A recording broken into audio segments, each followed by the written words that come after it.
Welcome to the What's Your Weird Story podcast. Everyone has at least one good story. And some of us have stories that are just to the left of normal. We're interested in the ones that push the boundaries of what we can perceive. Stories that defy explanations. Stories with an air of mystery. Stories we might not share for fear of being thought of differently. But don't worry, we're all friends here. So, what's your weird story?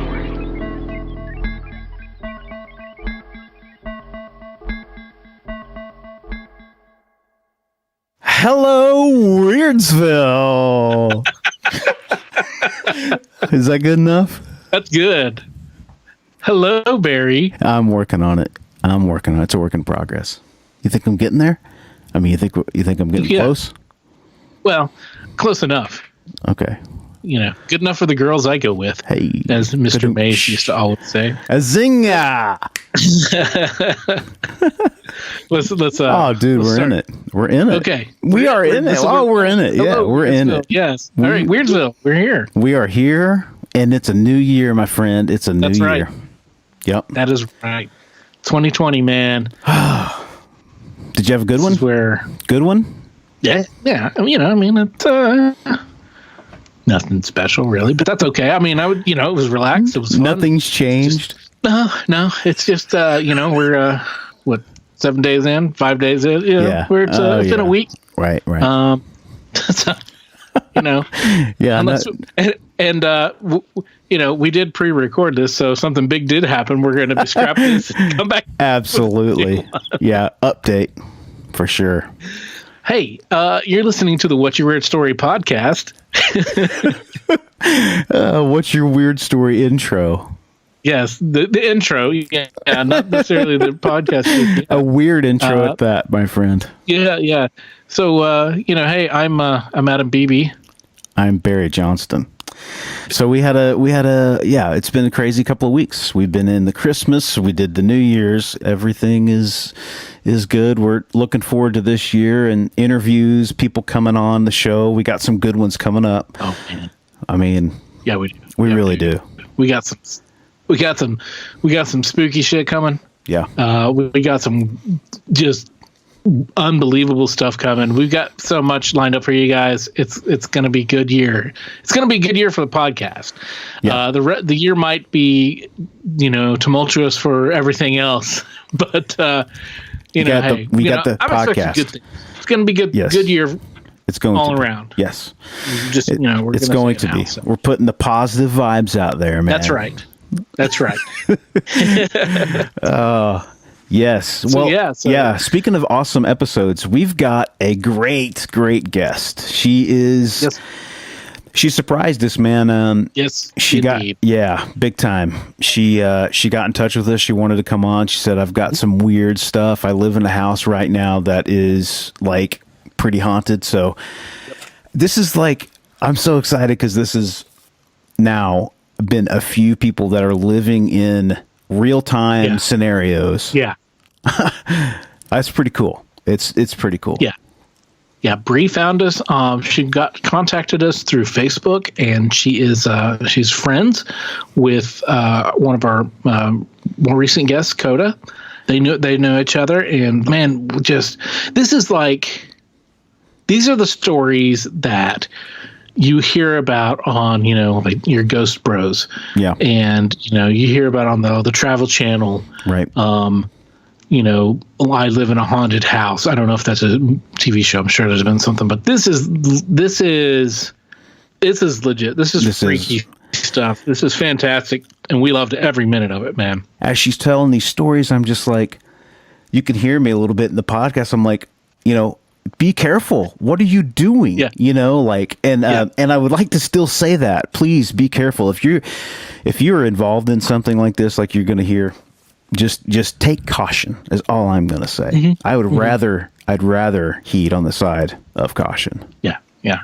And even if you're, a guest in someone's house, don't let random, unknown, strange people stay in your basement. That's usually a bad idea. So we should probably get them into the story so they know what that's all about. Let's welcome Bree. Hey, Bree, what's your weird story? Okay. So I'm currently living with my friend in Chesapeake. And when I first moved in, I thought her house was weird. You ever been in a haunted house? You know the feeling you get. Well, it's a little more than haunted. So she has, like, you know how most basements have like a closed off doorway and you have to open it to walk down the stairs? Yeah. Yeah, hers is just an open doorway into her kitchen. Ooh, okay. So everybody hates going in the kitchen, and I thought it was kind of weird that every time you were in there, it's cold in the kitchen. It's about 10 degrees colder than the rest of the house. And so her sink is like behind there's a window, and you can see out onto the Ohio River. Okay. Her house is really close. So when you stand there, your back is to that doorway, and no one likes that. It is like an instant fear. It's like fight or flight kind of mode. Like your hair stands on end and you feel like something is right behind you. It's watching you. So, I mean, even people who didn't believe us have stood in the kitchen and they're like, I don't like it. I can't stand in here. Like, they're like, it's cold. I don't like to be in here. We don't stand in there when we make food. Like, nobody goes into the kitchen at all.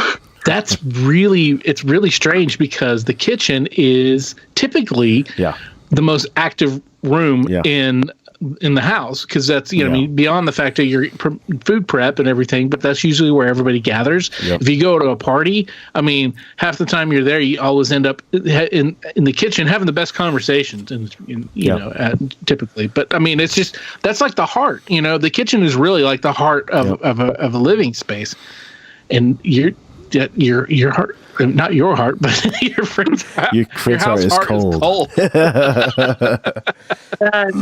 It is so cold. And what I love is even the new guy she's seeing, he's like, oh, ghosts aren't real and this isn't real. He walked in there and he immediately walked back out and was like, nope. I felt like I had to get my knife. Something was wrong. Like, wow. And I was like, I told you, I'm not crazy. And like, for the longest time, I thought it was just me. Like, I thought I was the only one who really felt it, 'cause she never talked about it. Because she's just as sensitive to these kinds of things as I am. So I thought if she felt something, she would say something. So it must just be me. It must just be a weird space. But one day we were getting ready for my friend's wedding, and we were doing braids because she's a pagan, so we had to do like Viking braids. And so as we're getting ready, the girl who came over to do our hair, I started talking about it, and she goes, oh, that's where that weird energy is coming from in your house. And I was like, you feel it too? Like, I thought I was crazy. Wow. And she was like, no, I felt it outside. Like, I felt in the driveway, and I was like, oh, okay. So I'm not crazy. It's not just me. And my friend was like, what? She was like, I grew up here and I don't feel anything. And all of us are like, no, it's scary. Wow. She's like me, because I'm apparently ghost immune or something. I don't know. I don't have the kind of feelings we've established on this on the podcast, which is I'm perfectly fine with, but I love hearing about. So, being sensitive is like I've been my whole life. Like, I've done stuff like this before, like been in haunted houses and been in like lunatic asylums just for fun. But right. Wow. this is a whole nother level. Like, so I'm guessing you're probably meaning like abandoned asylums. Yes. Yeah. Okay. You don't go there while they're there. I haven't just been in a asylum. I'm not crazy. For fun, you know. No, like every once in a while, everybody needs to hug themselves in a straitjacket for about 17 hours. I do that. I do that once or twice a year. Yeah. We probably all should, really. Yeah. We paid a lot of money to go to that one, so. Wow. But it was so weird. And so she was like, well, if you want, I can do an energy reading while I'm here. And Cody was like, okay. So we went into the basement, and it is freezing, like freezing cold. And we walked down into the basement, and the girl's like, there's a room down there, and there's the bathroom and like a place where you can do like laundry, but it's like a whole apartment living area downstairs. So it's a big space, almost as big as the house. Okay. And I was like looking around because I hadn't been downstairs. Like I had just felt it from upstairs. And she's walking around, and she walks to this corner where Cody keeps all the stuff from her grandfather who passed away. This is actually his house. And she goes, did something really bad happen here? Because this is the point where it is the coldest. This is the point where it is pulling me. She said, this is a very strong energy coming from right here. And I was like, I don't like this. I don't like this at all. Yeah. No kidding. I think everybody can understand that for sure. And like at one point, her boyfriend had brought this guy over, and I was staying the night. I didn't know him that well. And like, she has a pit bull, sweetest dog. He loves everybody. But as soon as her boyfriend brought this man into the house, the dog loses his mind, like barking this inhuman growl. Like we were freaking out because we were like, he doesn't do that. Yeah. Who is this guy? Like, he was giving me weird feelings. Like I didn't like to be near him. I didn't know this man. I met him for 10 minutes, and then he was like, hey, he's going to sleep in the basement. Is that cool? And we were like, what? Okay. Whoa, okay. I don't think so, man. I don't know if somebody wants to sleep in that basement, knowing all the things that you know, you go for it. Yeah, let them. See what happens. This is an interesting science experiment.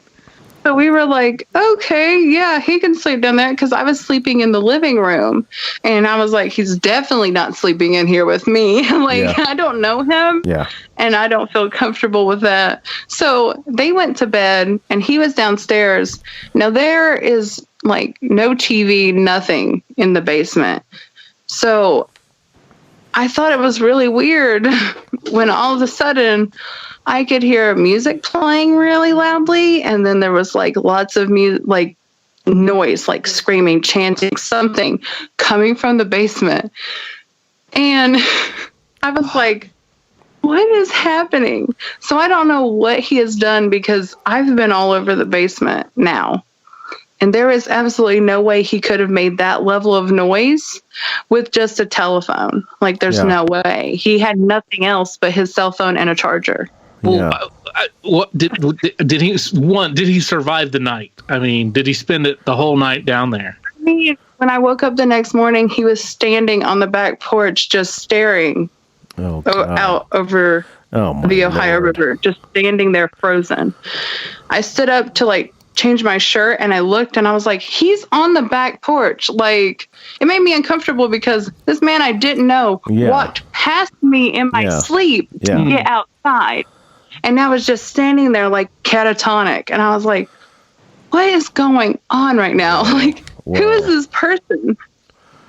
And after he stayed the night, things got worse. Oh, no. Okay, so let me hold on 1 second. Okay. While he's down there and whatever you hear is coming from the basement, at any other point in time, did you guys go check and see what was going on at all, or you just kind of let him hang out down there by himself? They went to sleep, and I was not about to go down in the basement with a man I did not know. Of course. Yeah, of course. And smart, yes. Yeah. I wouldn't even let him stay myself, but that's just me. She wasn't happy. Yeah. She didn't want him to stay. Yeah. It was one of his friends that he had met at work in Ironton. I don't know if you guys know anything about Ironton, Ohio, but it is about the weirdest place. Okay. And so on top of it being like a weird place, it's also full of like just crazy people. Yeah. This man, I don't know what he did, but he made the presence here worse. Yeah. Like, I don't know if he brought it with him. I don't know if he was doing satanic shit in the basement. I don't know. I don't know what was happening. Mm-hmm. But we were all scared. Cody was scared. When I told her about what I heard, she was like, "How did he do that? There's no way he can make any noise downstairs. Like, there's nothing he could play on." Right. And it's a big basement, so he would have had to have been sitting right on the stairs for me to have heard it as loud as I did coming from a telephone. Right. Why? And I went into the kitchen and I looked down. Cause I didn't go down, but I looked down and he wasn't on the stairs. He was just in there because I was trying to figure out where all the noise was coming from. Yeah. Yeah, it was. Wow. And why? Again, why did her boyfriend just bring this random dude over to sleep in the basement? He was like, he can't get in. He lost his key, and we were like, doesn't he live with people? Like, can he just? But no, he just kept making excuses for why this man should be in the house. Huh. Now, is your roommate's boyfriend into occult type stuff, or do you know? Is that No possibility? Like, he has like mental deficiencies. Okay. Like he has like bipolar disorder, but he's unmedicated. Okay. And he used to tell Cody all the time that he saw shadow people, and he thought he was just crazy. Yeah. I thought it was crazy until I saw them Wow. in the house. Oh, So, like, where I'm sitting right now talking to you guys, I was on the phone with my friend, and I was telling him about stuff that had happened. Like, literally the same things I'm telling you. And I look into the dining room, and there's, like, a mirror. She has a mirror, like, that you can see into the kitchen with. Uh-huh. And in the mirror is just, like, this dark, like, outline of a head. Just in the mirror. Oh my God. And I was like, so I couldn't figure out. I thought somebody had come through like the back door from the kitchen. And I was like, hello? And it just disappeared. It just ran off. oh man! I was like, Without a what? sound, just. There was no noise. It just kind of poof. It was gone. Wow. How recent are these events? Oh my God, this was within the last 2 months. Oh, Man. dude! Wow. And so you noticed right away when he came up in the morning, or over the night, you noticed a heightened sense of stuff going on. Would you say that? Would you It say was- noticeably different? Yeah, when I stood up and saw him, like it was like one of those points in like a horror movie when like the music gets louder because you know something fucked up happened. Like it was terrifying. It sounds like. I mean, the whole thing sounds like. I mean, obviously, it sounds like a horror movie because like, and fortunately, nothing happened. But like, I mean, you know, just the whole thing where the random dude shows up, mystery dude shows up, and I've just got in my mind, I see a guy with long hair and a big beard and kind of shabbily dressed. But like he shows up and, you know, oh, he's going to go sleep in the basement. And of course the dog freaking out, and animals know when people are off. Animals know. Yeah. So with the dog freaking out like that, that's, you know, that's two. That's not the first red flag. Right. That's two. Yeah. What I love the most is this dog is currently in this room where I am, and he's laying there quiet. Yeah. Makes no sound. Wow. He doesn't do that. He's a big cuddly lap dog. So like to hear him do that scared all of us. Like even her boyfriend, he was like, what? He was like, he never acts like this. I don't know what's wrong. And I was like, it's him. Something's wrong with that guy. Yeah. Bring him here. And then you find him in the morning, the near catatonic, or apparently on the back porch, just staring out across the river and having experienced all this stuff and the weirdness that emanated from. God, man, that's freaky, dude. Like I don't know what he did, but he made it worse. It's gotten so much worse. It's now more like malevolent because like at one point I was sick, so I had to stay home from work. So we have a leather couch, and I was like, I'm going to be productive and wipe down the couch, just clean it. So I'm cleaning the couch, and it's just me and the animals. There's no other people home. And like all night, the screen door, I could hear it like coming open and close. And I thought it was like the wind. Right. I don't really think anything about it. It's just the wind.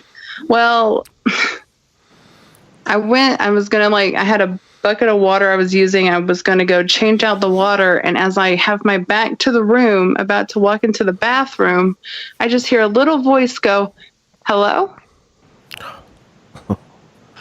And I stopped. I froze. I turned around and I'm like, I'm the only person home. And I was like, hello? Is somebody here? Hello? And nobody answered me. Oh my And God. it was like a child's voice, like a confused child. Like it didn't know why I was in its house. Oh my Lord, dude. And I'm like, I can still hear it. It's just that little tiny voice going, hello? Just with that inflection. Oh my Lord, dude. I turned around, I expected to see a child. Like I was scared. Yeah. And I wanted to point out that you said that you were chaining the water out in the restroom. You weren't going into the kitchen. Yeah. So it seems like you avoid the kitchen at all costs, right? Is that seems like what it is that everybody does? Everybody, like, and I noticed when I got here that they would make excuses to eat out because they didn't cook. Yeah. And it was like they were just avoiding it because it didn't feel good.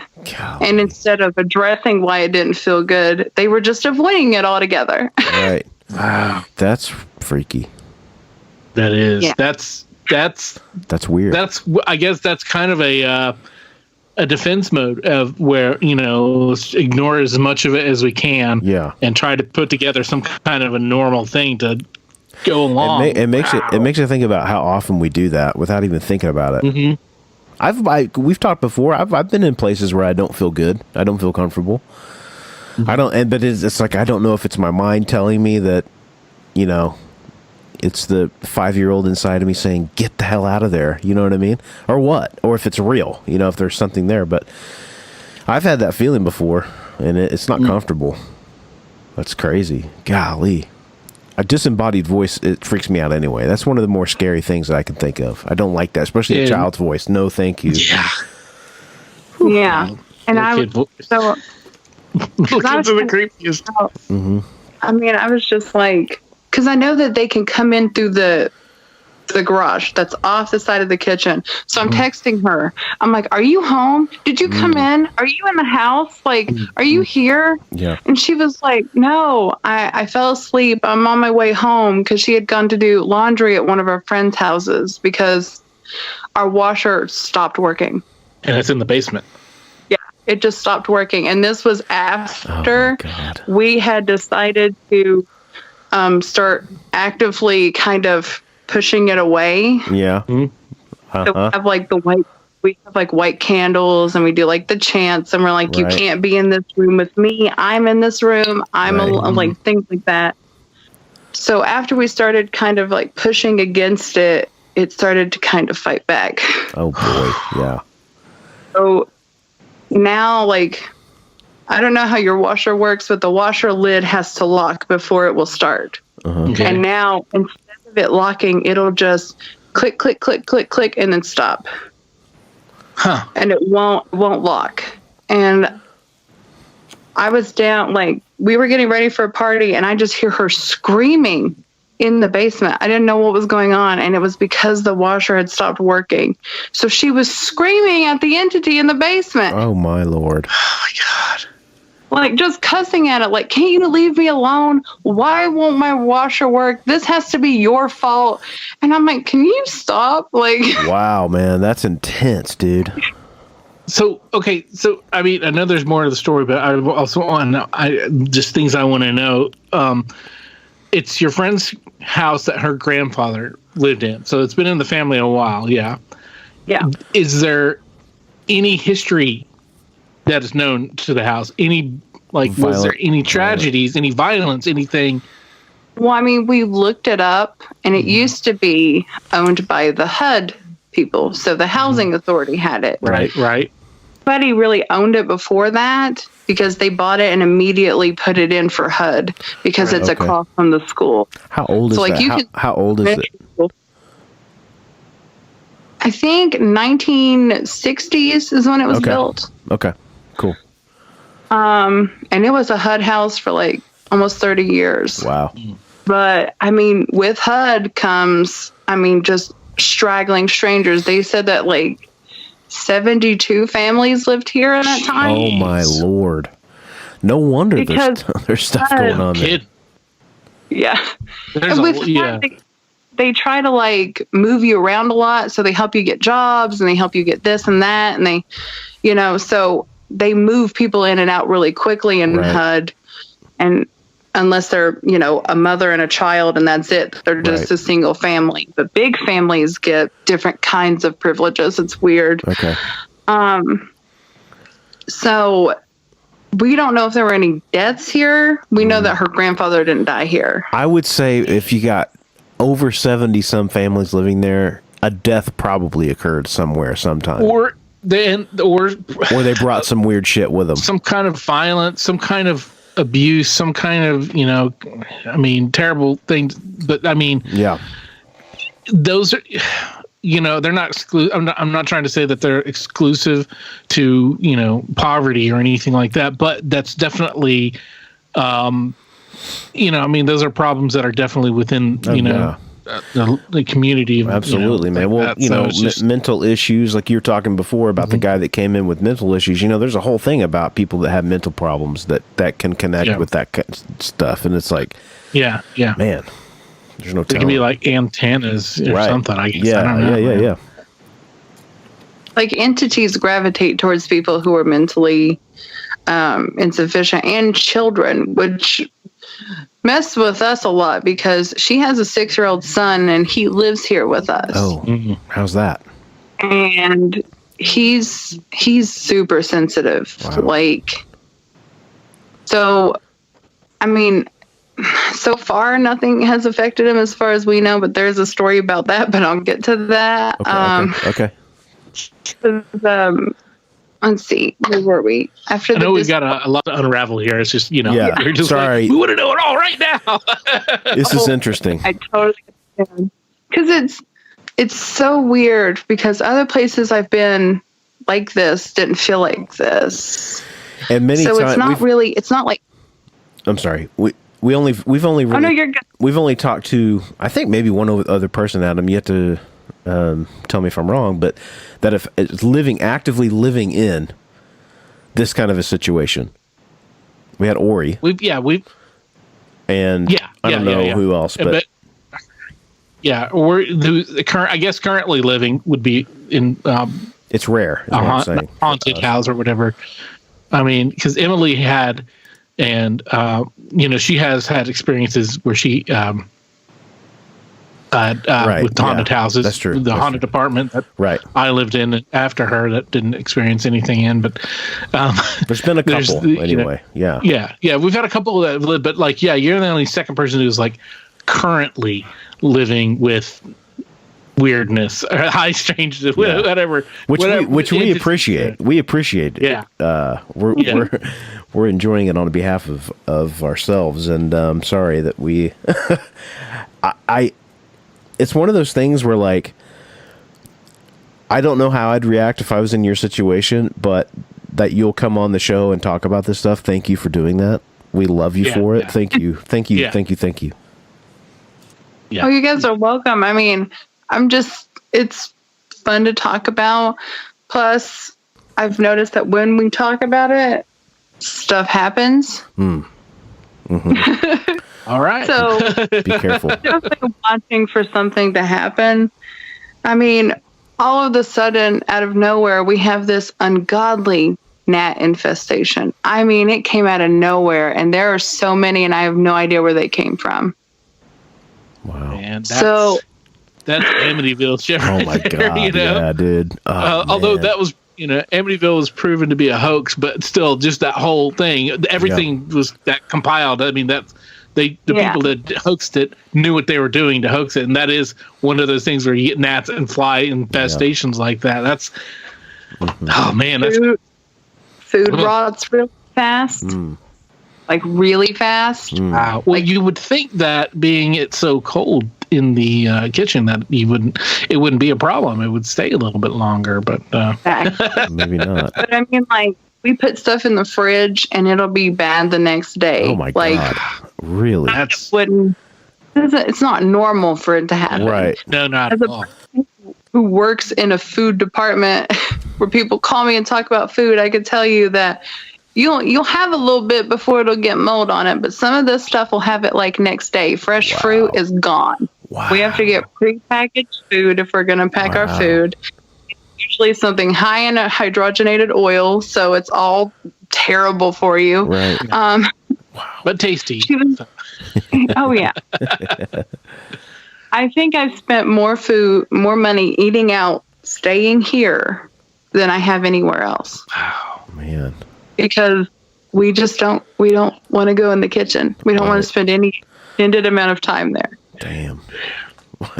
And how long? You said this has been going on for a couple of months. That's how long you've been living there? Like a couple of months, or how long have you been living there as well? Well, I wrecked my car in August. Okay. I was originally commuting from my home, which is about 2 hours away, which is where Coda lives, Okay. all the way out here to Huntington, West Virginia, to go to work. Okay. So that was a 2-hour drive every day that I was making back and forth. Wow. That's a hell No of kidding. a commute. Yeah. I'll answer phones and tell people that there might be gluten and stuff. Oh, So that's a large amount of what I do. So I wrecked my car, screwed up my arm, and where I don't have a car, I was like, I'm going to lose my job. And so I was originally staying with one of my friends. I stayed there for about a month, and then I came here. And I have been here since, I want to say, about the beginning of October. Okay. Okay. And- Couple months. Then A couple months. just soon after you moved in, you started noticing that things were. You said you noticed before when you first were in the house that it was weird, right? Yeah, like just when I was visiting, Yeah. like I would come over and hang out after work and different stuff, and because I would hang out with her and her boyfriend at the time, and he was the one who actually was seeing the shadow people and everything. Wow. So that was him. He's gone now, but Okay. he was here. He thought he was crazy.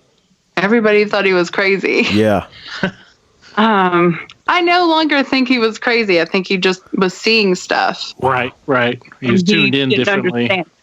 Yeah. Wow, man. And I feel bad for him because he thought he was crazy. And I'm like, you weren't crazy, bro. You weren't crazy. Right. Dang. Like, I was alone and I was taking a shower, and like she was out of the house.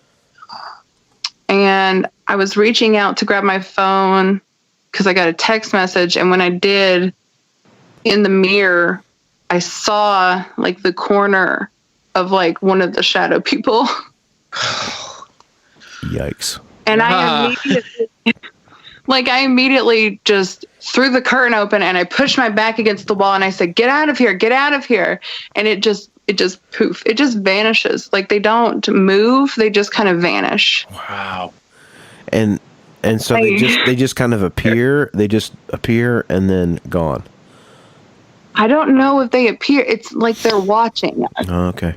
Weird. Because could- like every you time did- I see them, they're just standing Right. Right. and like looking, Wow. just like staring at you. So it's like So- you just notice it out of the corner of your eye, and you're drawn to your attention drawn to it. Yeah. At least it goes away whenever you call it out. I mean, that's something. We've I guess- gotten more. We've had to get more brave with it because you don't want them just hanging around. Yeah. Right. So screaming at them and just letting them know I don't feel safe. You need to get out of my space is like a thing that I read. I was like, okay, I'm going to start doing that. So I just threw open the curtain and I just started screaming, get out of here, get out of here. And it just then it kind of disappeared. Wow. But it's like they're watching. It's like they're studying you. And it's so creepy. Like, she has this giant window in the living room. I keep the curtains closed all the time. I refuse to open them. Yeah. Because at night it's just pitch black and I don't want to see anything out there. I see enough in the house with the lights on. Right. I see it in the dark. Like, that's okay. 100%. Yep. Oh man. Yep. I'm with you on that, dude. Yeah. Wow. Yeah. Like, I just being in the shower, being vulnerable in the shower, and then seeing that, I was like, no. Yeah. Yeah. Please go away.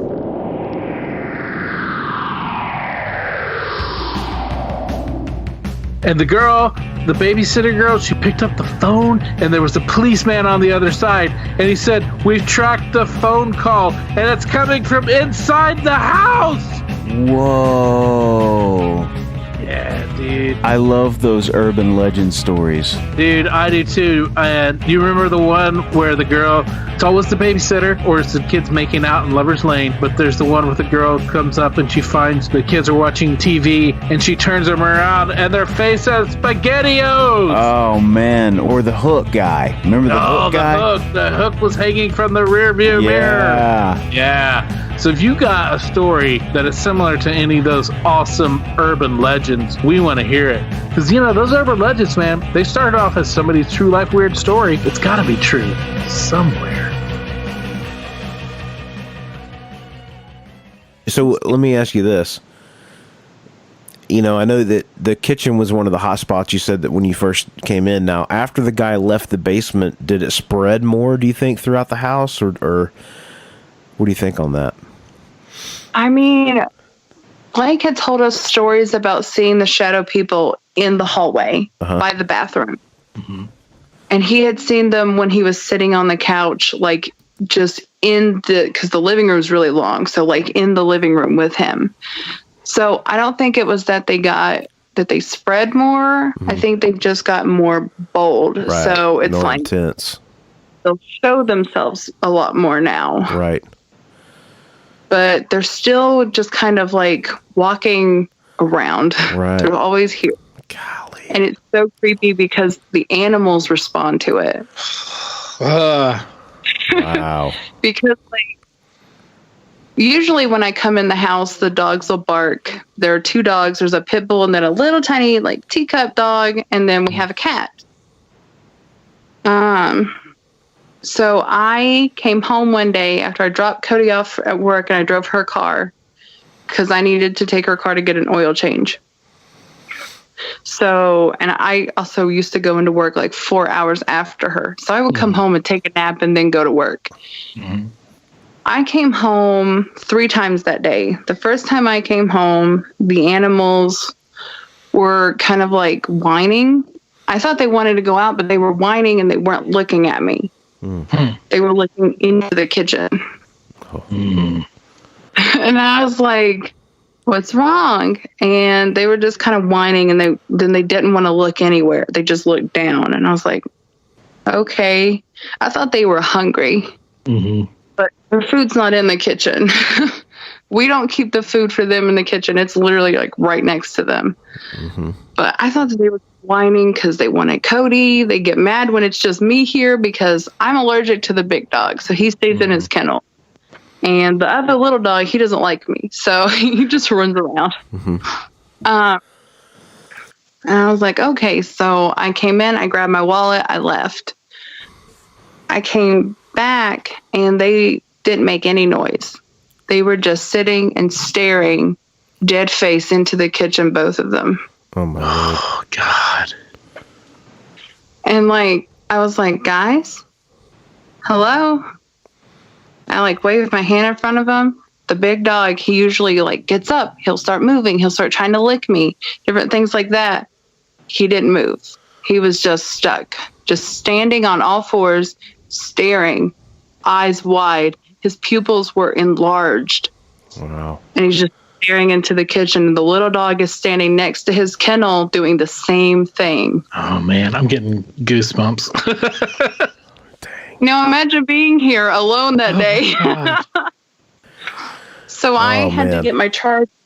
I walked in. My charger is like plugged into the wall right here, 15 feet from the door. Mm-hmm. So I walked the 15 feet. I grabbed my charger and I ran out of the house. When I came back to just kind of sit down and chill before work, I had food with me. Mm-hmm. They didn't bark when I came in, but they weren't staring. But then as I stopped, I came around the couch and I went to sit down. And then they started doing it again, but this time they were staring behind me where I was standing. Oh man. And then I could feel it. It's like that slow tingling you get when somebody's too close to you in like an elevator or something. Just that feeling rised up in my shoulders and in my back. And I was like, oh man. Ah. oh my God. I was like, okay. I was like, I know you're in my space. And I know you know this isn't okay. I want you to leave my space. Just leave now. I was like, I'm getting my candles. You know what that means. You need to leave. And all of a sudden, Duck, the big dog, he barked at me. And then that was it. He was fine. He walked around and sat down. Damn. I mean, That's intense. it was right behind me. Like, oh my gosh, the feeling. Yeah. Golly, have you ever thought about? And I know you're not. We got more to go, but just I got a burning question. Have you ever thought about having someone come over and cleanse the house? Like, you know what I mean? I have. Okay. I mean, I've done it several times. Right. We use bay leaves instead of sage. Okay. Because bay leaves put in positive energy, and sage takes out positive and negative, which leaves an open space for negative to come back. Oh, I didn't know that. I didn't know that. So if you ever want to cleanse a space, you want to use bay leaves and white salt, which is what we've. And light white candles, and then just chant that you want to be alone in your space. Assert to it that it is your home and it is not theirs, and they cannot be in that space. Right. Cody even opened the doors and she jumped up and down chanting and just saying, "This is my house. I want you to leave." But it all it did was make it mad. Wow. Man. Have you tried like taking any photographs or doing any digital recordings when no one's there? I really want to do like, you ever seen like the people that do the Snapchat videos and then like the faces, they have the filters on and the filters pick up around them? Yeah. I want to try that. I want to like just try it in the kitchen, like standing my back to the doorway with that filter on and see what happens. But at the same time, I don't want to be near it. No shit. That's what I mean. Like, because golly, I mean, wanting to get proof and evidence is one thing, but then you're also asking to tangle with whatever is there, and that is, I don't know, man. That's a scary proposition. It's a scary proposition. We just heard a noise outside, and the dogs both looked at me. Uh-oh. Right, just now? Just now? Yeah, just now. It was like our noise. Oh, shit. And both of the dogs looked at me, so it wasn't them. That was weird. Oh no. Wow, my gosh. Well, I hope we're not inviting something in on. I told you every time we talk about it, it gets more active. Oh, my Lord, dude. And we're going to have to intently listen to the recordings and see if there's anything that's behind. Yeah. I can blow it up whenever we go back and listen to it and see what we can hear from it. See if I can pick it up on your phone. That was so weird. Both of the dogs just kind of looked at me. They were like, "What was that?" And I was like, "Oh no, bro." Oh man. I saw you all of a sudden, like I saw you react. Yeah. I saw you react, and you still with us? Yeah, I lost her. Yep. Oh, Okay, there you go. I got a call and it put you on hold. Hang on. Oh, Okay. okay. All good. My roommate. No worries. I was freaking out. Oh man. Oh, it looks like she got it again. Hold on. Yeah. Do you need to take that call?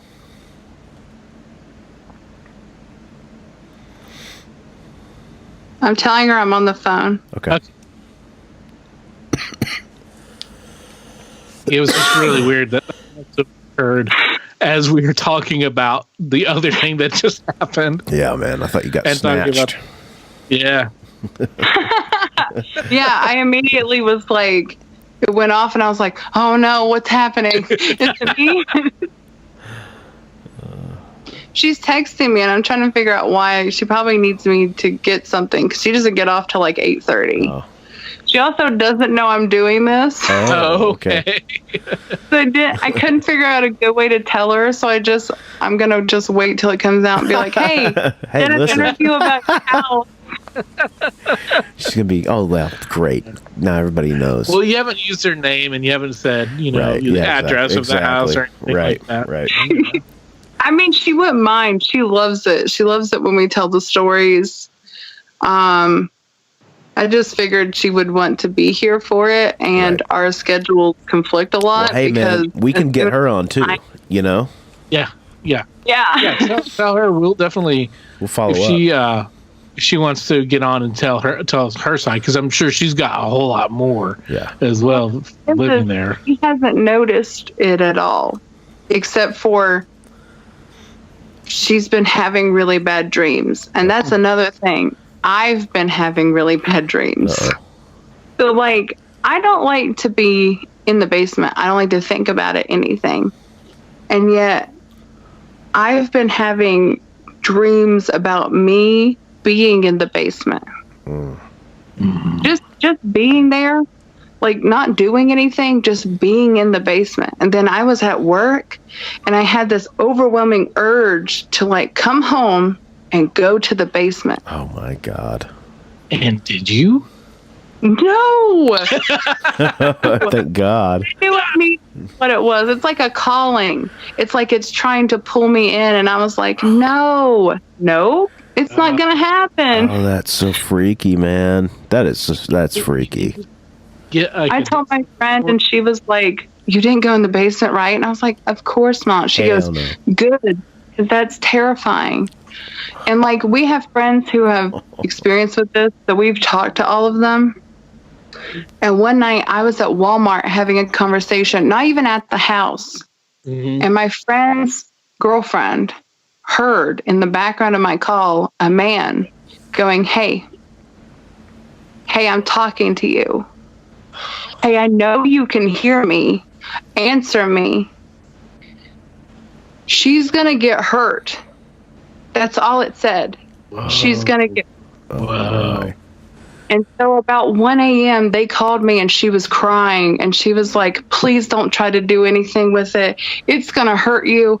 I heard it. It told me, please be careful. And I was like, whoa, I'm man. just sitting donuts. What's happening? Wow. So you're having the idea about going to the basement, and she's getting that this thing wants to fuck with you around the same time, right? Is that what you're saying? This all kind of correlates. Yeah. Oh my Lord. That happened. Then I started having like visions. It was like constant, just even when I'm awake, kind of like daydreams about being in the basement and like an urge to be there. And I was like, no, I know what you're doing. You're calling me. I know better. I've seen horror movies. No, thank you. No kidding. Smart. You're smart. And I was like, I'm not going in the basement. I know better. And then we had another experience. But this wasn't like something that happened to me. We were talking about it.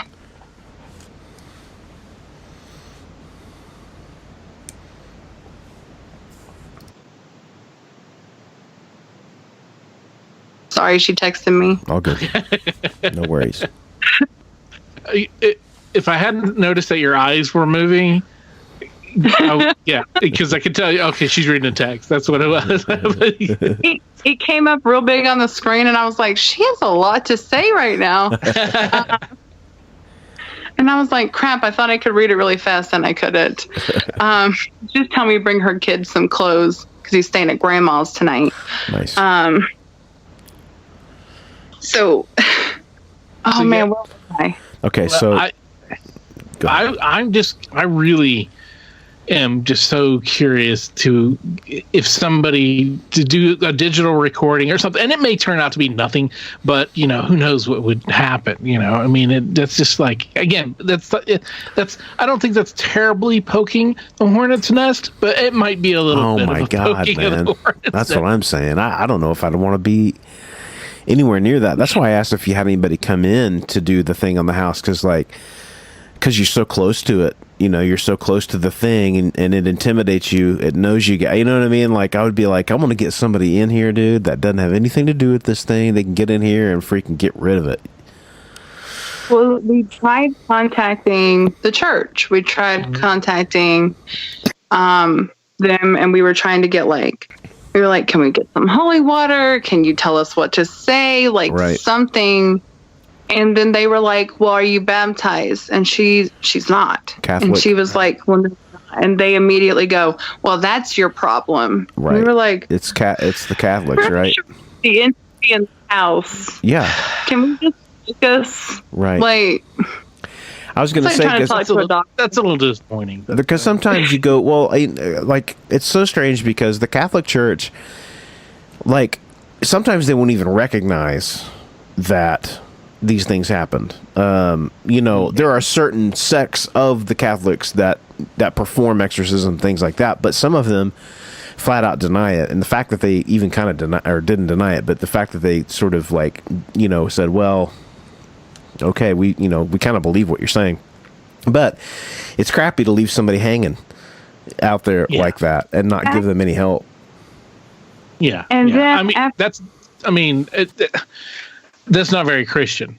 Right. To be honest, Barry and I grew up very religious, so we in the church, and we're familiar with all this, not in the Catholic Church, but no offense to our Catholic friends out there. Hey, man, not at all. Whatever but you're I'm just saying, whoever said that to you, who dismissed you guys because you weren't part of it, that's just not very Christian. That's not very good. That's not very Christ-like. But anyway, have you guys looked into seeing if there's any paranormal investigators or anybody, ghost hunters or anything like that out in that area? I haven't looked into that yet. Most of our friends have experience with kinds of stuff like this, so they just come over and they're immersive in it. But that's actually what I was wanting to tell you guys. So my friend, her and her fiance, she was the one who heard the voice when I was on the phone. Okay.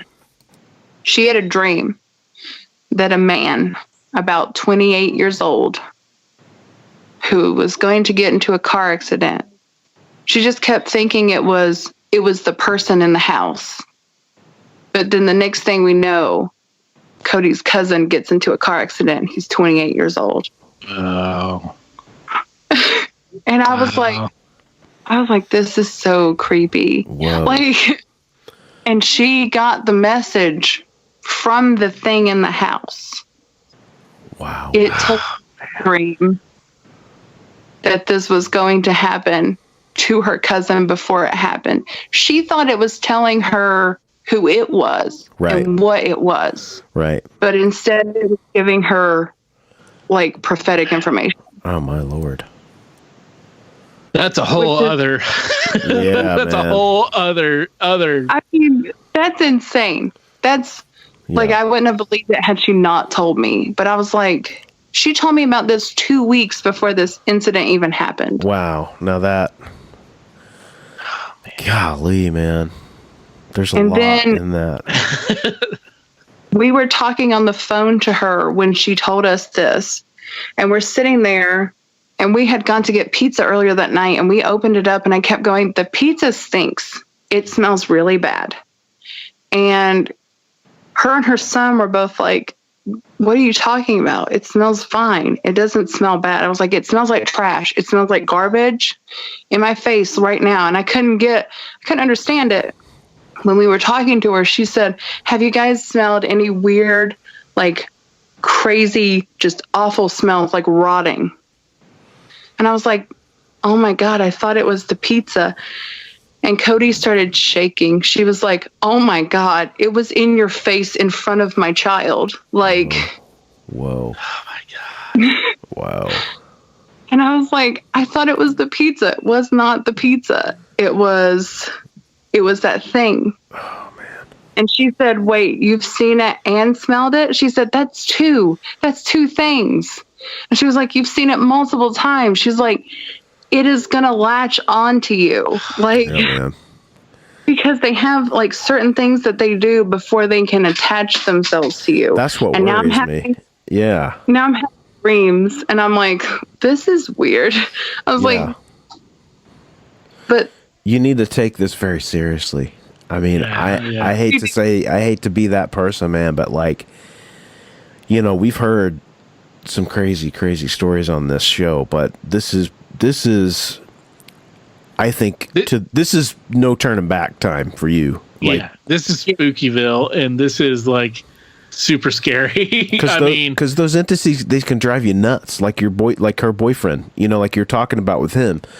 You know what I mean? They start getting in there and latching themselves. And I'm not an expert. I don't know anything about this. I'm totally talking out of my ass right now. But from what I've seen and heard, it's nothing to mess around with. We've had people on here that have had like quote unquote like demons or like shadow people, like you're talking about, like these dark entities that they come into contact with that are very, very mischievous and just they carry a lot of energy with them. And I the last thing I want to do is hang up this conversation with you, and then a week from now hear that there's something bad that happened to you. You know what I mean? Yeah.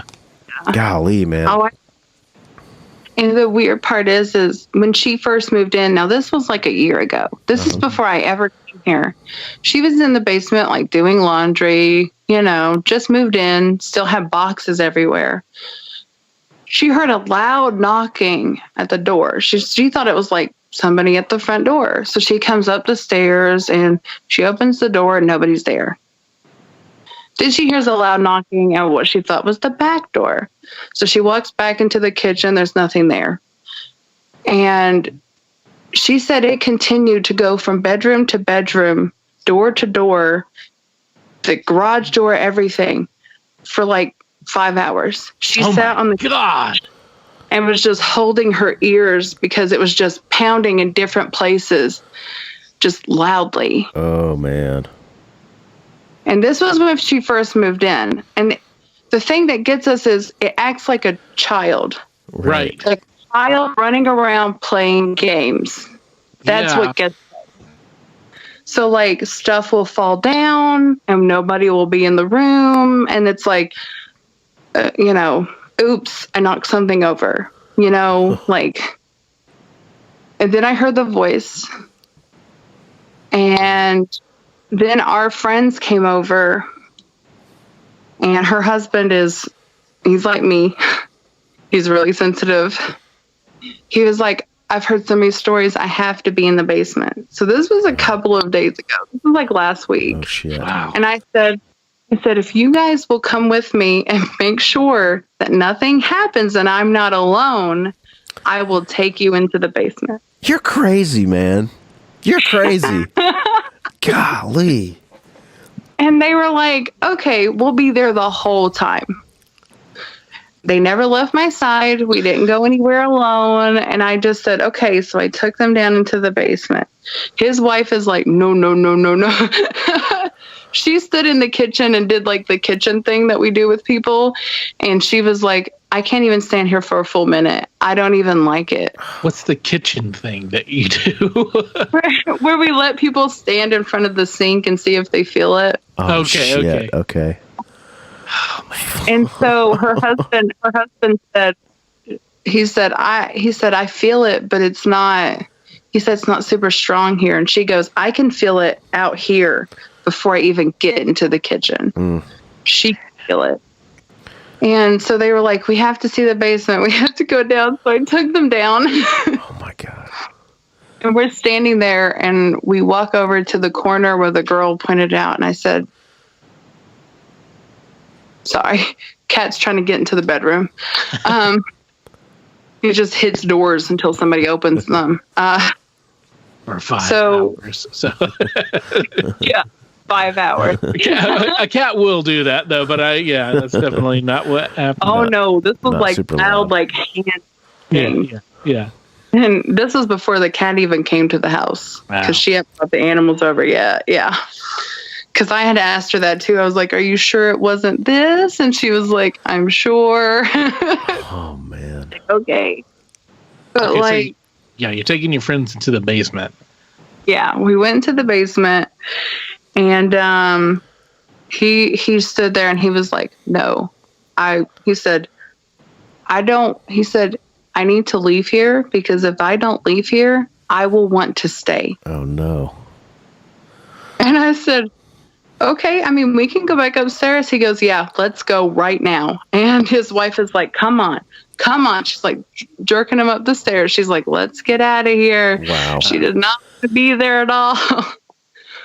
And so we got back upstairs and me and her walked into the living room and we're talking. And then we noticed that he's not with us. He is standing in the kitchen, staring down into the basement, Oh, just standing. Oh my God. And she's like, she grabs his hand. She goes, come on, we have to go. Come on, we're going to go outside. And he was like, yeah, let's go outside. And we went outside and he goes out first and he just takes off. He gets off the porch. Like he's out into the yard. He's like, I feel safe here. Kind of, I'm going to stand here. And we're standing on the porch. And then all of a sudden, something hisses at my friend, like a child hissing at somebody, like it's a snake. And she jumped out of her skin and she goes, what was that? And I was like, I don't know. It was just like a hiss. You heard it. Yeah. You both heard it at the same Yeah. time? Oh my. Like, and we were like, what on earth? So I looked, I didn't see a snake. So there wasn't a snake on the porch. So I was like, oh, okay. She goes, yeah, let's go stand in the yard. So we went and stood in the yard and he's standing there and he's staring like at the house, like looking at it. And he goes, what happened? Because there's like a gap in between the two houses. And he goes, what happened over there? Like in between the houses. And I said, do you feel that too? Like every time I go to get in her car, I hate to be near the edge of the house. Like I feel like something's going to come at me. Like I don't like the way it feels, like I'm going to get bum rushed. You know what I mean? Yeah. And so I'm like, you feel it too? And he's like, yeah. He said, all I can see is blood. He said, all I see is blood. Really? God. I didn't know what happened around there. So I asked Cody, and she said that her grandfather had been on the roof one day working on it, and he had fallen off of the roof, and they had to go that way to get him. And he had like busted his head open. Wow. And there was, and so like she said, I stood there crying because I thought he was going to die. And all you can feel over there is just like sadness. And I think it's her sadness. Like, Wow. and the house it holds on to her emotions. Mm-hmm. And so it's such a strong emotion and it's all negative and it's all sad. Right. And it right. holds on to it so much. And I was like, this is such a bad place. Yeah. And he looked at me, her husband did, and he said, we need to leave. And I said, okay, I'm going to go shower and then I'm going to go out on a date. And he was like, you're going to go in there alone? And I was like, yeah. He goes, you need to get dressed and stand on the porch and wait on him to get here. Yeah. No kidding. I was like, I'm not going to do that. I need to continue living my life. And he was like, you're going to get hurt. He grabbed my arm and he said, look at me. You need to leave here. It doesn't like you here. Yeah. And I said, I know it doesn't. He goes, I don't think you understand. It doesn't want you here. Oh, man. Just you. And I was like, okay. Wow. Like, how do I respond to that? Like, Well, the last thing you want is this thing hanging around you, like, and you leave and it be attached to you. That's the last thing you want, man. You know? I was sitting at work and, like, you ever look out of the corner of your eye by accident and you see something? Yeah. Yeah. I'm sitting at work in my cubicle and I'm talking to somebody, and then I go to turn around, and just like the way I caught it, I saw the shape of a person, just a figure, just standing in front of where I work. And our building is haunted, so I don't know if it was that. Yeah, where I work is haunted because like people have seen ghosts there too. Like, Wow. yeah, Dang. yeah. You're What so, is like- going on? you're drawn to down these there? places for some reason. You're drawn to them or something. Exactly. And I feel like it's because I'm sensitive and I can feel it, but at the same time, I'm not afraid of them. Like, I Right. don't let them intimidate me. I basically, like, I just put my foot down and I'm like, you're not going to do this to me. Mm-hmm. I don't care what you do to other people. You're not going to do it to me. Yeah. And so, like, we've been waking up with weird scratches lately. Oh my God. I have them on my hips, like on my love handles, kind of. Uh-huh. Like just two little scratches just next to each other. God. She had one on her wrist, and the guy she's seeing, he had 3 on his arm. Ow. Wow. And I said, was it the cat? And she goes, he doesn't scratch people. He doesn't need to. Right. He kind of stays away from us, especially when we're sleeping, because we're not giving him attention. Right. So he just kind of stays away. Wow. You're freaking me out, man. You're freaking me out. Yeah.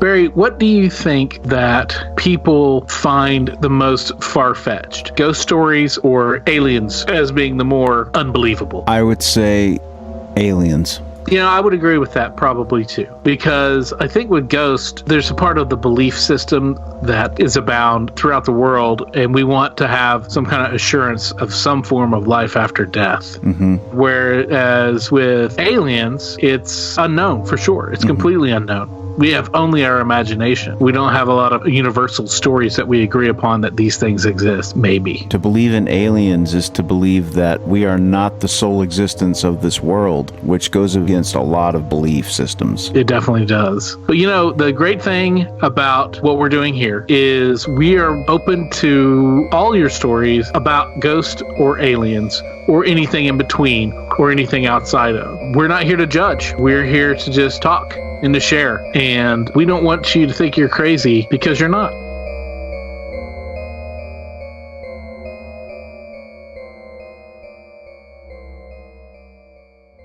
Well, I think the worst one happened not too long ago. It actually happened with her son. Okay. She came home. It was a little late. And she had him with her. And I was like, I need to go to Walmart and get some heartburn medicine. She was like, okay, here's the keys. So she's getting ready for bed. And her son's standing there. And he looks at me and he goes, where are you going? And I said, I'm going to Walmart, buddy. I'll be right back. And he goes, are you sure? I was like, yeah. I was like, yeah, I'll be back. I was like, I'm going to go get some medicine. It's going to be like 10 minutes. I'll be back before you even go to sleep. And he's like bringing his hands together like he does. And he looks at me and he goes, are you sure you won't crash? And I went, what? I was like, no, don't ever think that. Don't ever think that. I'm going to be fine. I'm going to be back in no time. And he goes, okay. And he just skips away. And I was like, what in the actual fuck? Man. Like, because I was in a wreck not long ago, but he doesn't know that. Like, he doesn't know car accident. Oh my gosh. So for him to look at me and just like push his little fingers together on both hands and go, "Are you gonna crash?" I just wanted to cry. I was like, what? And when I told Cody, she was like, "I'm gonna ask him about it," and she did, and he said, "I'm not sure why I asked her that. Wow. I don't know." Wow. He said, "I just thought it." Man. Out of nowhere, this child asked me if I'm going to wreck this car. I drove 5 miles under the speed limit with no, and I've never driven with 2 hands in my life. And I'm like holding on to your life, like looking at every car that goes by. I'm like, "Are you going to kill me? Is that what's going to happen?" Wow. Oh man. But like for him to and say that with his little baby face, and she was so mad. She was like, "If it's getting to my child, Yeah. we are gonna have a problem." Oh, for sure. I was like, "Well, you know, it's getting to us. It has to get to him too." Oh yeah. I mean, hopefully it's not, but it Likelihood just is, yeah. and it seems like it would, and in a different way in all likelihood as well. So I don't know, man. With him being a small child, I feel like he would notice more than us. Mm-hmm.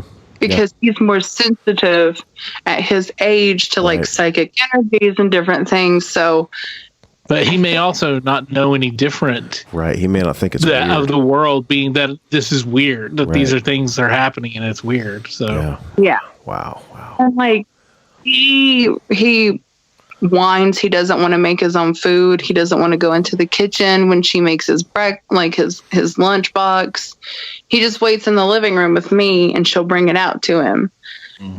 I have noticed that he won't go to the bathroom unless he tells her, "Hey, I'm going to the bathroom first." And at first we thought it was because he had to do it at school, but he just does it everywhere, no matter where we are. Like, we'll be out to eat and he'll be like, "I'm going to go to the bathroom. Is that okay?" And we're just to let us know where he is at all times. Right. And I was like, I wonder if that's it, or like, I don't know what's going on. He senses some danger of some sort. Exactly. And then here we are just wandering around, not noticing anything. yeah. Like, I wonder what he sees and what he knows. Yeah. But at the same time, I don't want to ask him and scare him. Right. Exactly. Yeah. So I don't know what he's noticed. Yeah. Man. Dude. Yeah. I'm speechless. I really am. Yeah, me too. I wish I could help you. I wish there was something I could say or point you in a direction, but I can't because I don't, part of this. And if anybody out there listening has any suggestions, please let us know so we can pass them along. We wish we were more prepared for things like this, but we don't have this kind of stuff happen very often. It's like, man, but I can tell you, like, if I were you, I'd be taking this like pretty damn serious and try to figure out how to get rid of the thing. You don't want to be, like you're saying, you don't want to have that thing attached to you. That's just a bad situation because then you never get rid of it. Well, not never, but it becomes harder to get rid of, I believe. I could be wrong about that. But especially since I'm about to move. Like, I literally just got an apartment to move into in Huntington. Gotcha. Okay. So I'm going to be moving out on my own, like, in the next few days. Okay. Yeah. Well, make sure you bless that or do whatever you can to make sure that you don't bring anything along with you. No kidding. Well, I don't know the ceremony. What are her plans? Are her plans to stick around? Well, I mean, she has the house for free. She doesn't pay any bills here. Stays here for free. So, I mean, she would have to because most of her check goes to paying for insurance for her and her son. Right. Yeah.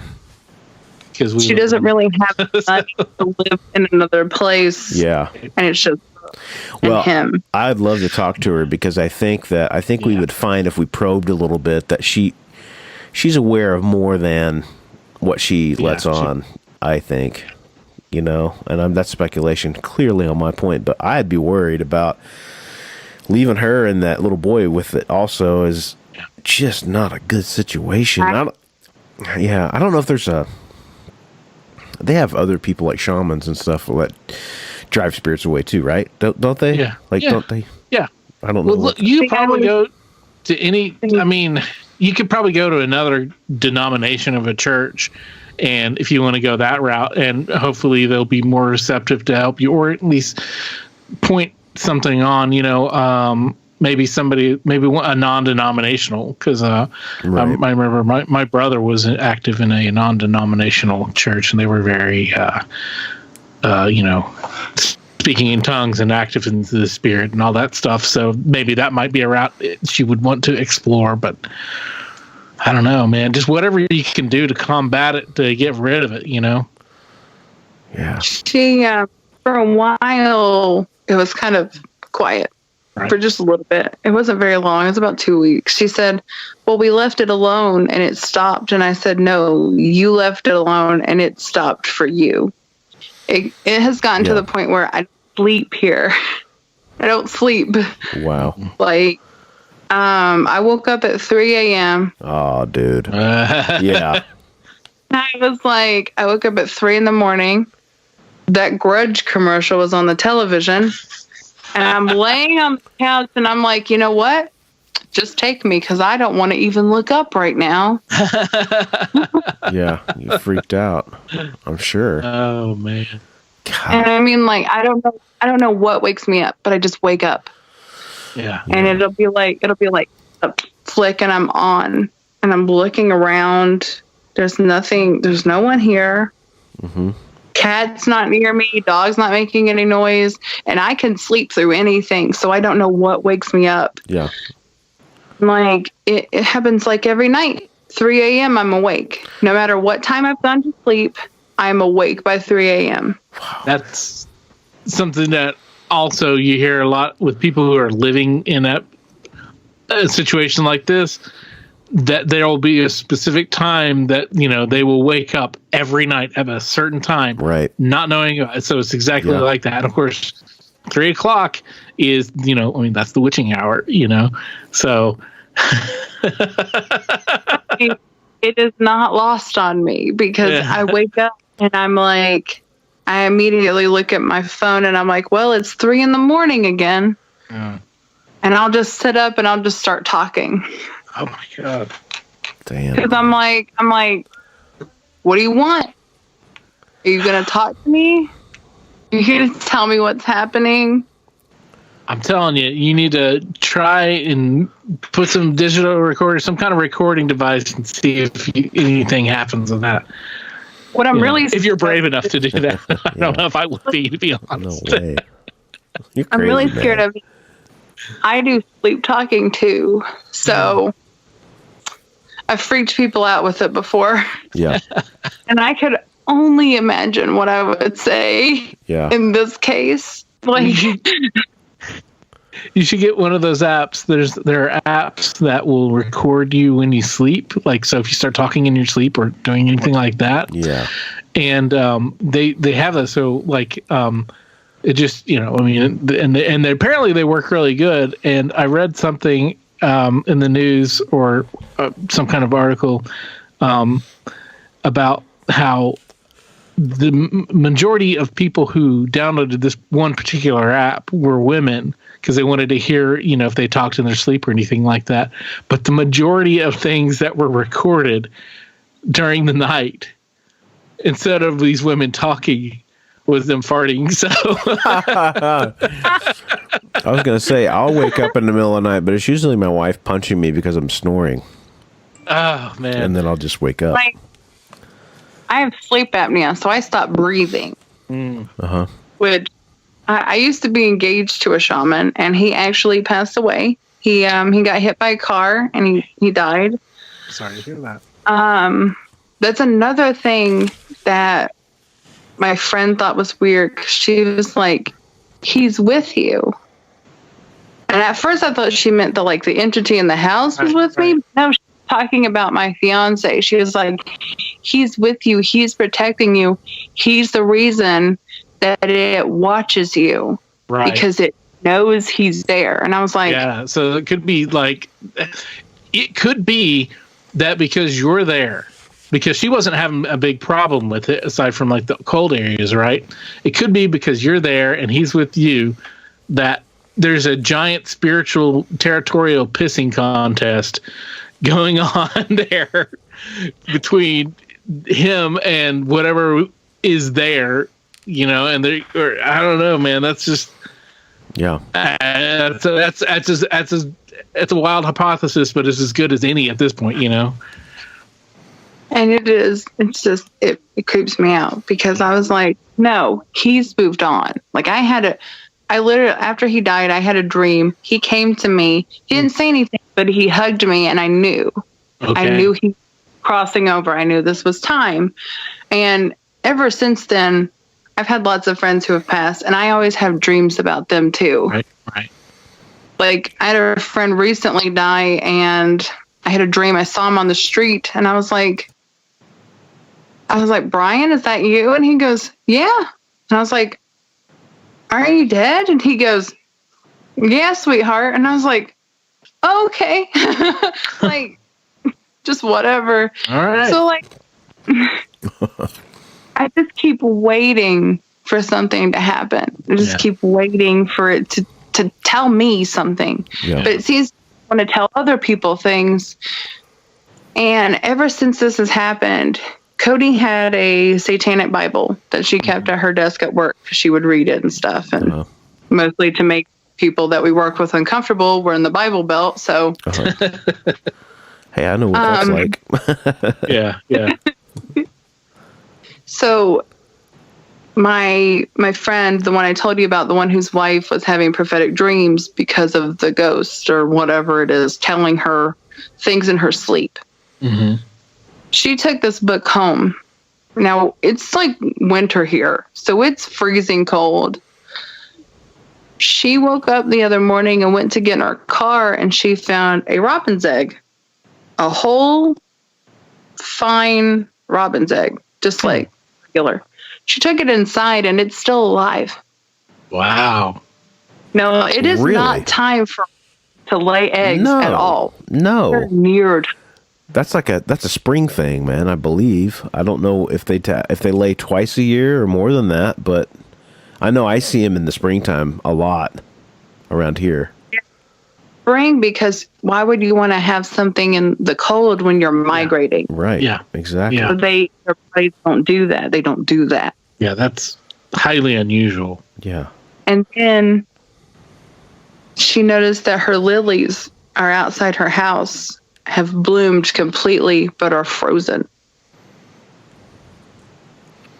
That's wild because again, it's not been extremely cold, but it's definitely been winter. Yeah, it's definitely cold enough that everything here is dead. So, I mean, even the pumpkins have completely deflated out front. And I was like, that is so weird. Yeah. That is extremely. I don't even know. That's crazy. Wow. And it all happened after she took the Bible home. And so she came to me today and she goes, hey, you should take this and put it in Blue's basement because that's what we call my friend that I live with, by the way. He has blue hair and I have pink hair. Okay. She was like, you need to put this in her basement. It has something attached to it. And I think it could help. And I was like, what do you mean? She goes, I think that death or some kind of entity like death is at your house. And this book is life. She said it brought a robin's egg. It brought she said it has brought flowers back to life. She was like, this all happened after I brought it home. She said nothing else has happened after. Yeah. And I was like, so you think they need to yin and yang? I don't understand. Right. Balance each other out or something. Yeah. I don't know. It's so weird. I don't know if I don't know if this is a recipe you want to wing. You know what I mean? Like, Yeah. you know what I'm saying, man? You can't just like start throwing stuff into the pot here. Yeah. You live here. No shit. Until you know what's actually going on and what is there, man, that I wouldn't want to add any more to the pot than what's already there. Wowzers. And I don't know why she that will help. I was like, what about that's going to help us? Right. You know, like Right. throwing more stuff down it. You don't throw dynamite into a hole and then keep throwing dynamite into the hole. Right. Till it blows up, man. Till the whole thing is a Like- powder keg. Yeah. I was like, that's not going to happen. I was like, man. but how that? Yeah. But like, this is the stuff that happened to us. Like, Jeez, Like, man. a part of this stuff, and just it's so weird. And I love that no matter how, like the cat, he's super sensitive to it. He'll go in the basement. Yeah. He'll come back up here. And then, like, if we've gone near it, if we've gone in the kitchen, he wants to sit on top of you because he wants to get out all the evil, all the bad. And he'll sit and, like, he'll do, like, making muffins where he'll, like, dig his feet in, and then he'll sit and look at you. And he just wants you to hold him like a child and let him just make muffins. Yeah. Well, that goes back for in cat behavior. Yeah. When they need like that, that goes back to when they were kittens. And they were like, they would do that to the nipple, the mother's nipple when they're feeding. And that's when they do it almost through the rest of their lives, because it is a kind of a centering, calming kind of a thing that they do. It makes them just kind of, chill out, but they also do it when they're, when they're happy as well. So it's like, but that's, that's that kind of thing. There's a reason that they do that. And it is to be kind of like, because they are like connecting to you or, whatever it is. So when they're doing it on people.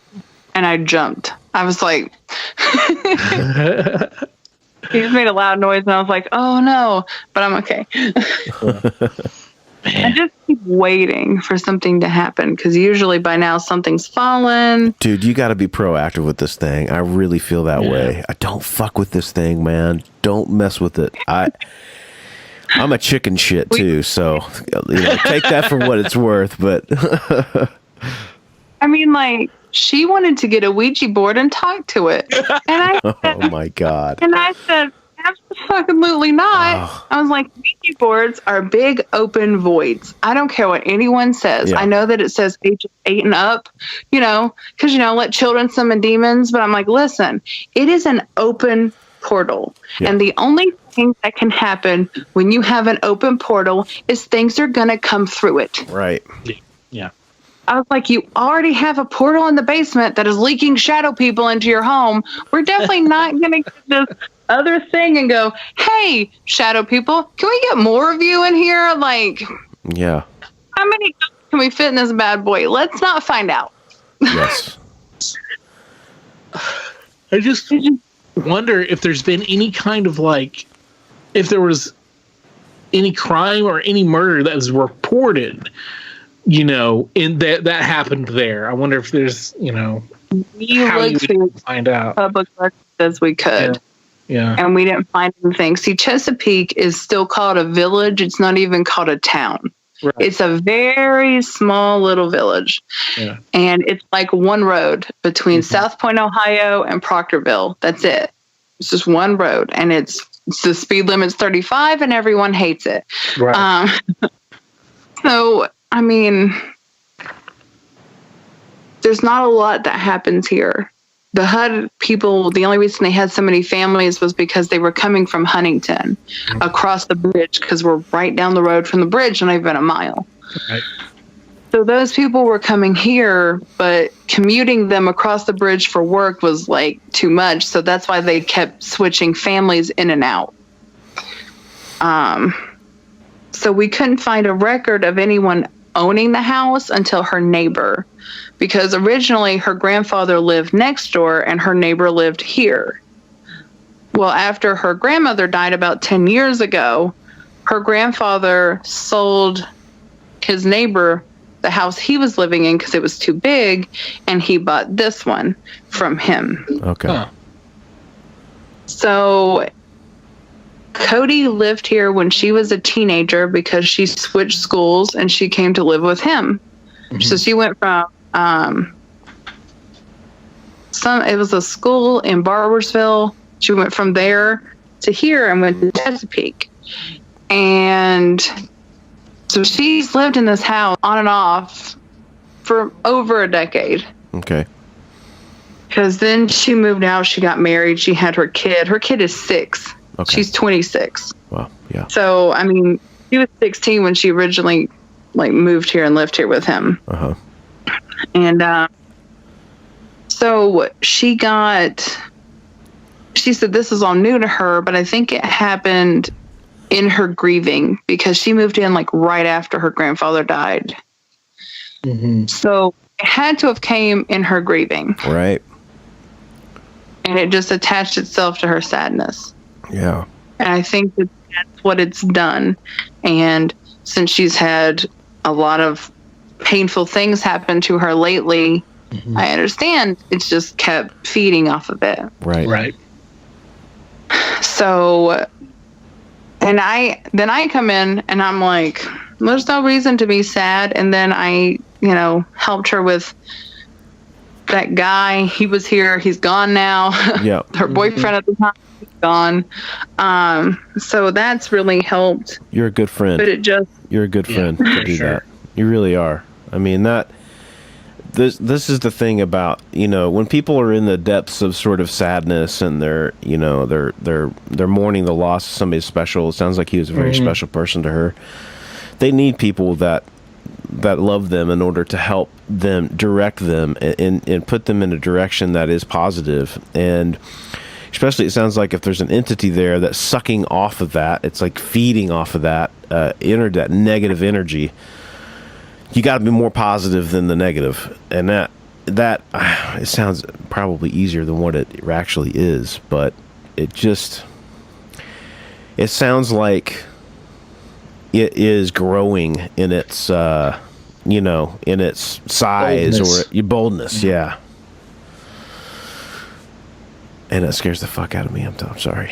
Yeah. Yeah. the thing that gets me is there are so many mirrors in her house. So many mirrors. And I'm like, mirrors, I don't know if anybody else has this weird fear. But when I was a kid, we covered the mirrors after somebody died. Yep. Because if their soul was still there, it would leave. It would leave that space. Well, Cody wasn't raised like that. Uh-huh. So she has to, I'm looking at 1, 2, 3, 4, 5, 6 mirrors just in the living room, dining room area alone. Yeah. I don't like mirrors, especially when you have entities here, because that's a lot of space Right. for them to be in. Right. Yeah. And I was like, they're voids. They're like portholes. They're just open. Right. Yeah. And she doesn't share my fears. She's like, you're being silly. I was like, no. Right.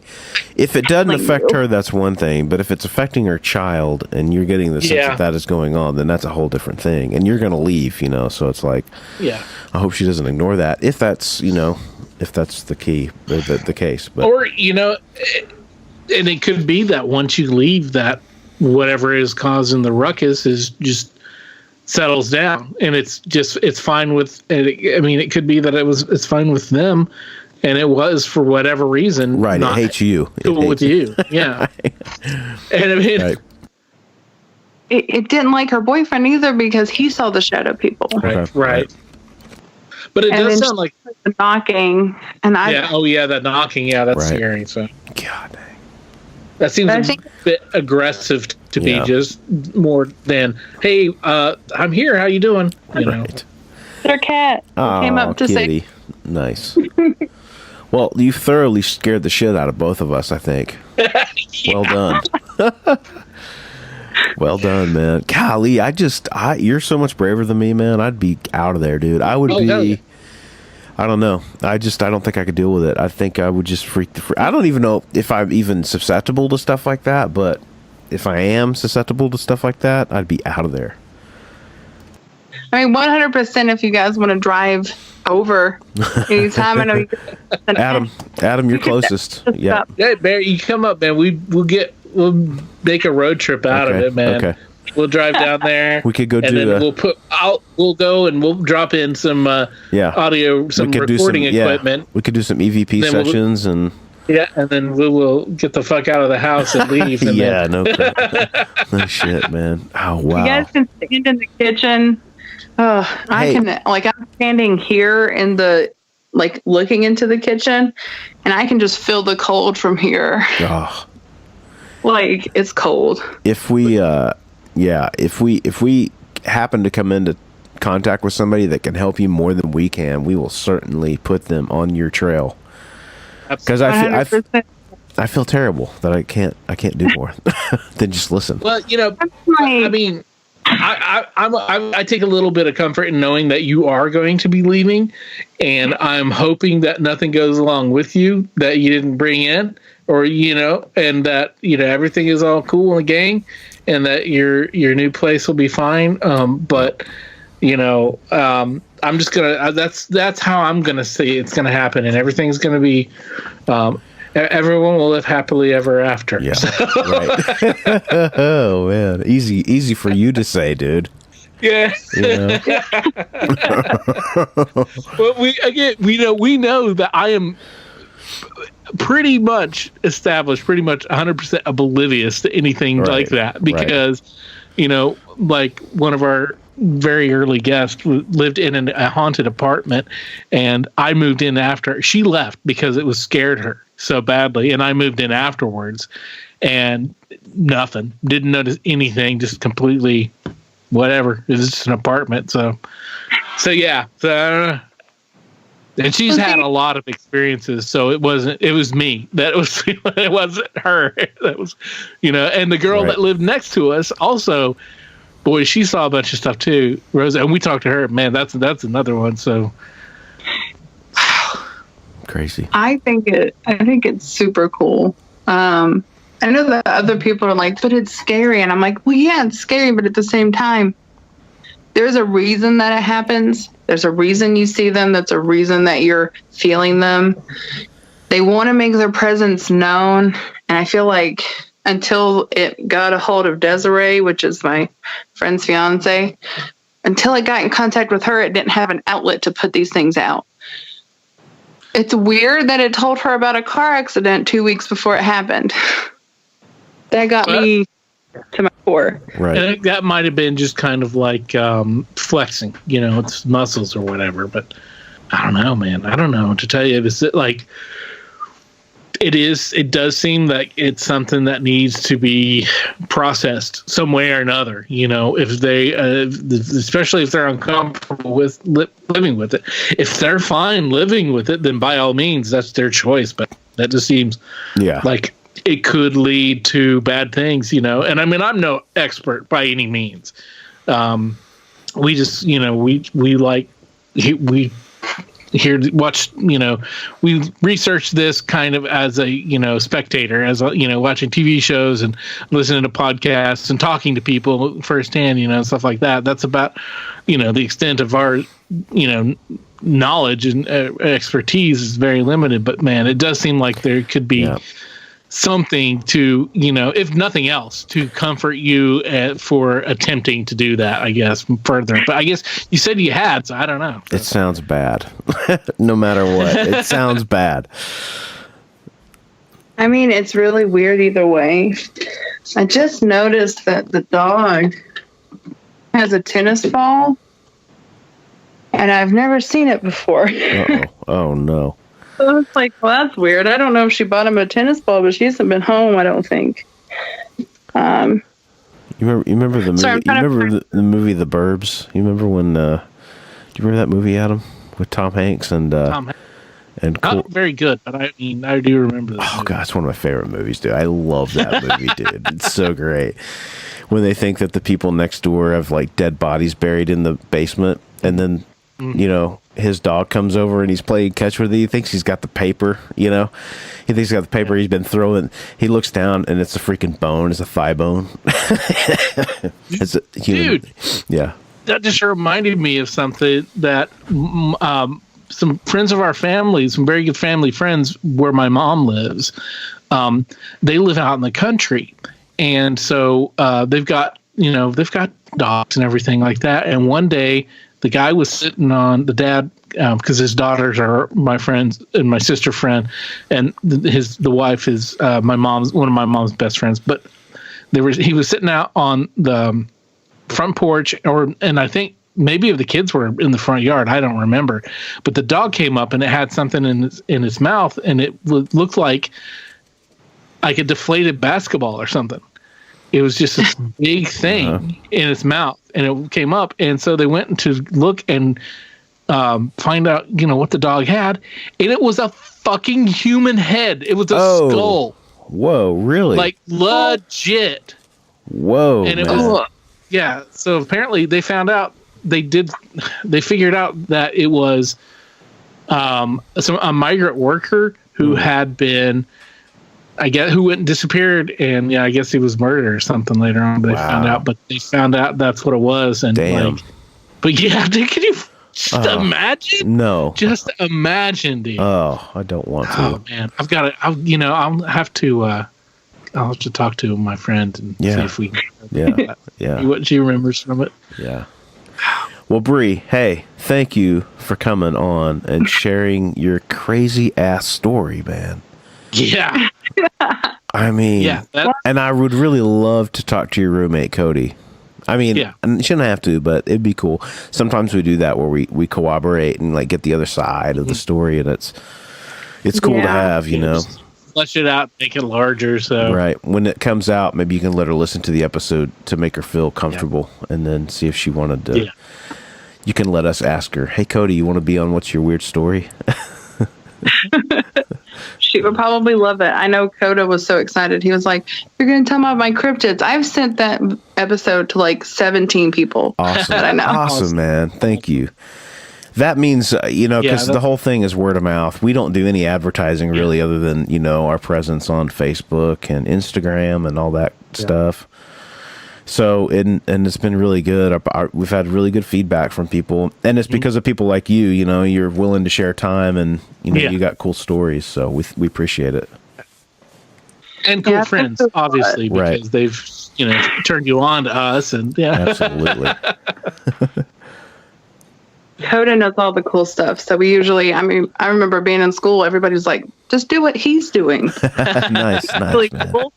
That's awesome. He graduated like a year before I got there, but like it's a small town, so everybody knows everybody. Of course. Right. We grew up. We all know all about that. Yeah. Yep. But that was really cool. Yeah. 'Cause it was like we were said before, how you met us and how you found us was that, Coda, who was our previous guest with this cryptids, came on and then he told you that he was going to be on, and then you found us and we started talking, and it was wow. I'm glad we did.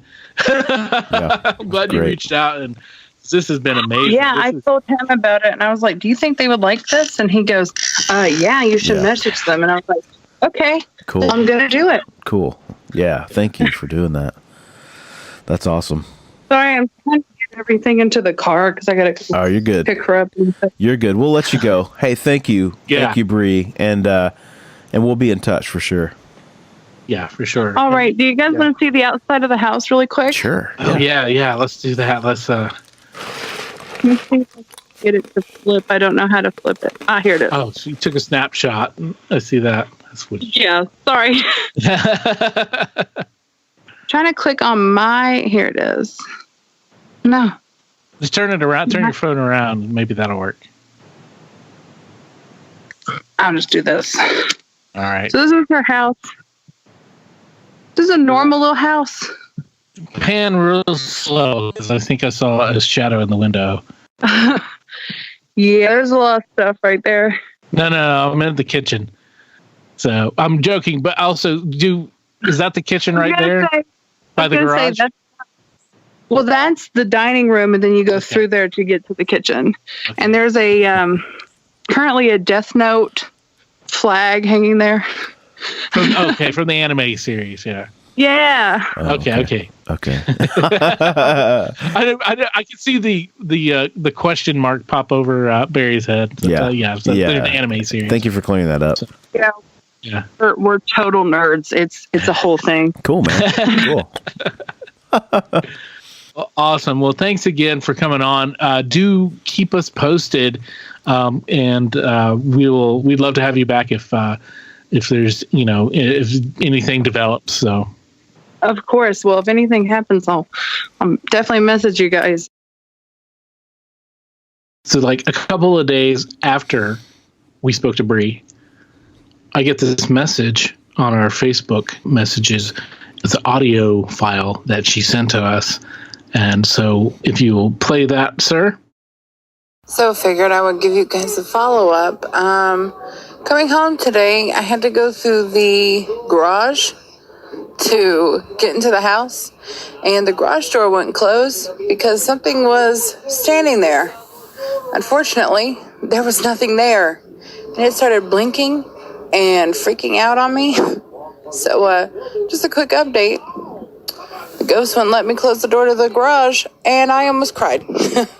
Good times.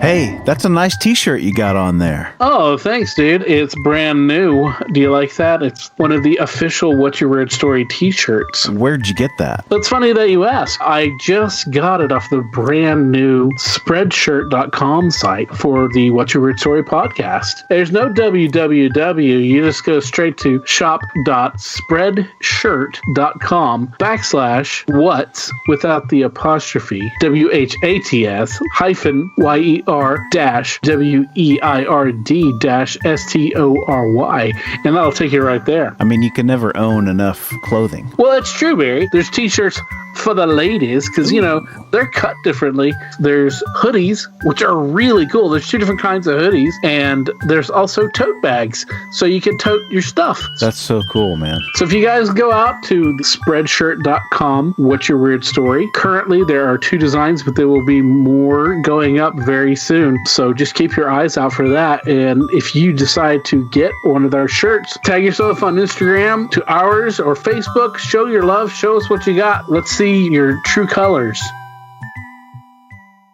Wow. I mean, crazy stories, man. I mean, those are crazy stories. Yeah. God dang. Yeah, dude. And just the cherry on top was that she called us back, and she left a message that it's, hey, it's still happening. So it's so crazy because when I asked you, you're like, dude, you listen to it yet? And I'm like, I just haven't had time. You're like, listen to it. Before we started recording this intro, you made me listen to it. I listened to it. I'm like, oh my God. Yeah. Oh my God, that's crazy. And we were just saying, people experience these things that sometimes you and I have a hard time grasping. Mm-hmm. I mean, really understanding the levity and what is going on, obviously because we're not there, it's something that they're having to live through. I just, man. Being brave enough to put up with that and to deal with it on a regular basis. Right. Man, This will be continued. Yeah. I don't know what that means right now. As of right now, we just have a voice message from her, and we'll see where we go from here. Yeah. She's moving to a new place. Yeah. But hopefully nothing's going to go with her. Right. We're still going to hear. Hopefully we'll get her friend on as well to give us more. So, yes. But dude, there's so many freaky things, just like the constant, the kitchen, man, just being, so cold all the time and everything decaying in it. Yes. And of course, leading down to the basement. And from what I understand, there's not a door in front of the basement. I don't know why you wouldn't put a door over that. Right. I mean, it just seems a little bit like, I don't know. Yes. Just, it may do nothing, but it's kind of like, separation. It may be putting a Band-Aid on a gunshot wound. Yeah. Yeah. It's going to comfort you a little bit, I would think. Gosh, man, who knows? I told you this before. I worked in this old restaurant with an old basement that was cut out, and it was plastered on the walls and stuff. And I always felt uncomfortable there. I don't know why. I think it was in my head, but I was told that the building was haunted. And so I would be the one that had to lock up at night. And I'd always have to go down to the basement for something, that's where the beer cooler was. So I was a bartender. Mm-hmm. And, so I always had to, when I locked up, I always went down to the basement to kind of make sure everything was, shut and locked. And I wanted to get out of there, man, and so, I don't know. I'm like, man, if that's what it feels like, I get it. If it's worse than that, that sucks. Dude, well, it sounds like the basement was worse than that. Yes, it sounds like the basement was just, not good. A portal to hell or something. Right. Some bad place. Because, I don't know. And the weird stranger that her friend's boyfriend brought home and to sleep in the basement because that was just all of that was do that. Weird. All of that was really weird. Don't do that. Him waking up and him just freak show staring off into the distance, across the river. Yep. And all the weird cacophony of sounds that were coming out from the basement. Oh man. Yeah. No. It's heavy stuff, man. But yeah, I mean, thank you so much to her for coming on and sharing that stuff, because I don't know many that would. There's a lot of people out there that wouldn't do that kind of thing, but man, it'd be great to get the roommate on there, wouldn't it? Huh? We gotta get her on, man. We gotta get her. We'll see what we can do for you guys. Yeah. And we'll also work on getting more people on. We'll get more stories. You guys hit us up. Make that your New Year's resolution. Yeah. If you haven't made one, make yours to be on the show, or find somebody one of your friends or relatives to come and share their stories, or just to tell somebody about the podcast every week or something. Yeah. Exactly. That's what I'm going to do. Yep. And I mean, I do that anyway, but still, we enjoy doing this for you guys, and we enjoy it for ourselves. And it's we're going to keep doing it as long as we get your stories. As long as send them our way. Absolutely. As long as we got stories, as long as we got people saying, "Hey, put me on the podcast," that's what we're going to do, man. That's what we're going to do. It's been so much fun, and we had a good podcasting year last year. We grew our numbers, which is awesome, man. We grew our numbers, and that's all you can ask for. And we've got quite a few, downloads, and people seem to be enjoying it. And thank you all. Thank you, listeners, whoever you are. Thank you so much. Yep. We've got some plans cooking for this year. Some with this show and some outside, but still, some more podcasting stuff. So you'll have to stick around and keep your ears open for that. You can't see this, but I'm twirling my mustache. I see that. Yes, waxing it as we speak. Well, let's wrap our first official podcast of 2020 and put it out there in the ether. That's right. And be with us next week when our guest will be Christopher, and he has got just a grab bag full of different experiences. Yeah. Amazing stuff. Just all sorts of just awesome stories. It's going to be cool. I don't want to give away too much, but it'd be good. Tune in. Interesting. Yeah. So join us. Same time, same weird time, same weird channel. Happy New Year. Be safe. Be weird. As always, if you have a weird story, we want to hear it. If you have a lot of them, we want to hear them all. We can't do this podcast without your invaluable contributions. Whether it's sharing your stories, listening, rating, and spreading the word about the podcast. Thanks for listening. Until next time, be safe. Be weird.